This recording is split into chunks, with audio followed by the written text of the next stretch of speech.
When we were looking for a solution to move off from our previous partners, we were looking at somebody who is actually not only a tech provider, but more of a co-creator, more of a thought partner with us. They go above and beyond for us regularly. They do not mind getting their hands dirty, getting in the weeds with us.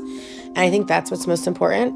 A lot of people like to just direct you to an answer, but I think every time we've reached out, they're not just directing, they're in there with us, trying to figure it out. The partnership that we have with Finn has only gotten better as time has gone on. We've worked specifically with the product team to help roll out new product features, the things that we've asked for that end up rolling out in 3-4 weeks. We've been involved in like different beta releases where we're like, hey, we could really leverage this feature. Oh, we have a beta release for that, we'll get you involved. So just having that collaborative kind of relationship has really allowed us to accelerate our roadmap. I'm really excited about the future partnership between AWS and Finn. Finn can deliver not just on the promise of AI, but really on the possibilities of AI.